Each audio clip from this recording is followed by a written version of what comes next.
Story number 1, the cornfield encounter.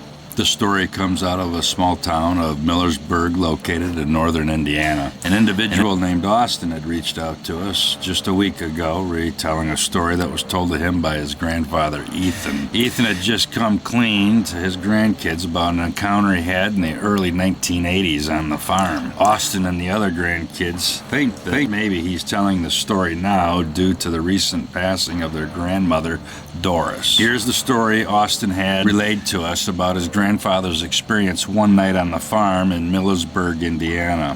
In the heart of Indiana, surrounded by miles of farmland, lay a small, quiet town named Millersburg. The town was known for its vast cornfields that stretched as far as the eye could see. On a particularly warm summer night, a young farmer named Ethan found himself working late in one of these fields, trying to finish up before the impending storm. The air was thick and still, the only sounds being the rustling of corn stalks and the distant hoot of an owl off into the woods.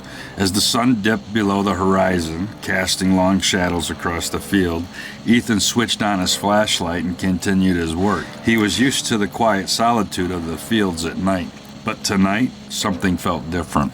An unease that he couldn't quite place. As the night deepened, Ethan noticed a strange glow emanating from the far end of the field. At first he thought it might be a distant barn light, but the glow was too bright and unnatural. Curiosity got the better of him, and he decided to investigate. The light grew brighter as he approached, casting an eerie luminescence over the corn stalks. The air seemed to hum with an otherworldly energy. When he reached the source of the light, Ethan froze in his tracks, his breath catching in his throat. Standing in the middle of the cornfield was a sleek metallic craft, hovering silently a few feet above the ground. The craft was unlike anything he had ever seen, its surface smooth and seamless, reflecting the moonlight. A low hum filled the air, growling louder as Ethan took a cautious step forward. Suddenly, a hatch opened on the side of the craft and a beam of light shot down, illuminating the ground. Ethan's heart pounded in his chest as a small, gray-skinned figure emerged from the beam. The creature was humanoid, with elongated limbs, a large head, and pitch-black eyes that seemed to pierce through the darkness. Ethan stood frozen, unable to move or speak. The gray alien approached him slowly, its movements graceful and deliberate. It raised a slender hand, and Ethan felt a strange sensation wash over him.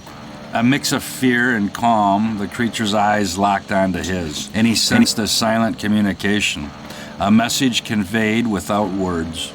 As the alien drew closer, Ethan noticed other figures emerging from the craft, moving with the same eerie grace. They began to inspect the cornfield, their large eyes scanning the environment with intense curiosity. Ethan's mind raced with questions, but he was too terrified to utter a single word.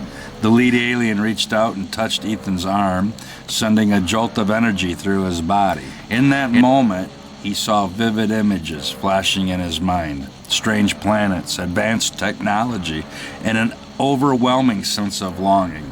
The images were so clear and intense that he felt as if he were experiencing them firsthand. Just as suddenly as it had begun, the connection broke, and the alien withdrew its hand. The creatures began to retreat towards the craft, their mission seemingly complete. The hum of the craft grew louder, and the beam of light retracted back into the vessel. Ethan watched in awe as the craft slowly ascended, the glow intensifying. Within moments it shot up into the sky with a speed that defied comprehension, disappearing into the night.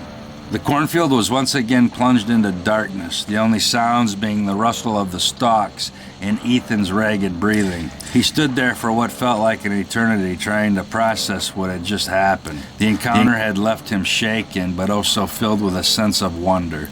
He knew that no one would believe his story, but he couldn't deny the reality of what he had experienced. Ethan made his way back to the farmhouse, his mind still reeling from the encounter. As he entered the safety of his home, he glanced back at the cornfield, half expecting to see the strange glow return. The night remained silent and dark, leaving him with more questions than any answers. From that day on, Ethan kept his encounter a closely guarded secret, sharing it only with a few family members who listened with wide-eyed fascination. The cornfield, once a place of routine and familiarity, had become a sight of mystery and awe. And so, the story of the alien encounter in the cornfield of Millersburg, Indiana, lives on, a testament to the strange and unexplained phenomena that sometimes touch our lives and leave us forever changed. Do you believe in aliens? Let us know. Share your story with us if you have one. Be safe and have a good evening. On to story number 2.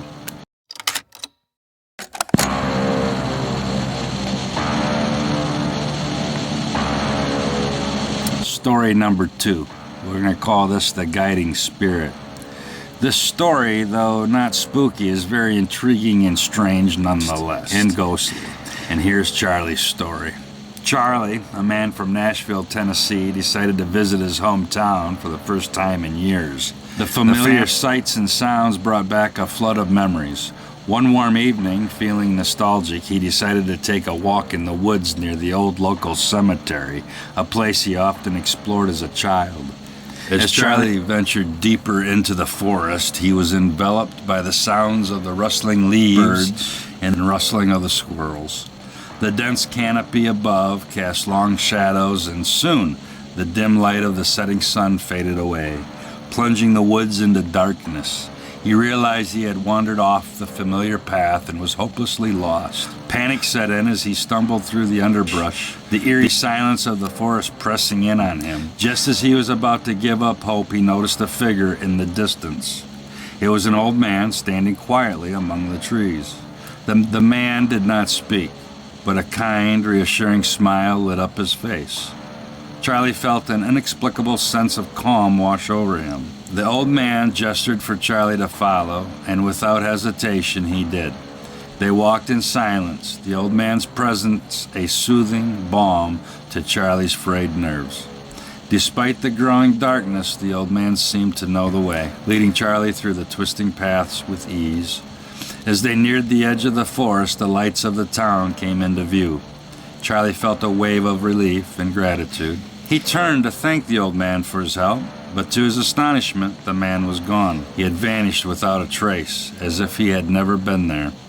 Perplexed, Charlie made his way back to his family's home. When he walked in, his sister greeted him with a warm smile. Over dinner, he recounted his strange encounter in the woods. "I got lost in the forest near the old cemetery," Charlie said. "But an old man found me and led me back to town. He didn't speak, but he had this kind, calming presence. I felt like I knew him somehow." Charlie's sister listened intently, her expression turning thoughtful. "Can you describe him?" she asked Charlie. Charlie did his best to paint a picture of the old man, describing his gentle smile and wise eyes. When he finished, his sister's eyes widened in recognition. "Charlie," she said softly, "you just described our great-grandfather. He was a kind man, and I remember him well from when I was a little girl. His name was also Charlie, and you were named after him. He passed away long before you were born, and he's buried in that old cemetery." A chill ran down Charlie's spine as he processed his sister's words. Could it be that the old man who had guided him out of the forest was the spirit of his great-grandfather? The thought filled him with both wonder and comfort. The next day, Charlie and his sister visited the old cemetery. They found their grandfather's grave, adorned with flowers and well tended. Standing there, Charlie felt a deep sense of connection to his past and a newfound appreciation for the mysteries of life. The encounter remained a cherished memory for Charlie, a reminder that the bonds of family and love can transcend even the boundaries of time and space. And though he could never fully explain what happened that night, he knew in his heart that his great-grandfather had been watching over him, guiding him safely home. Do you believe in ghosts? Share your story with us, and we'll share it to the world. On to story number 3.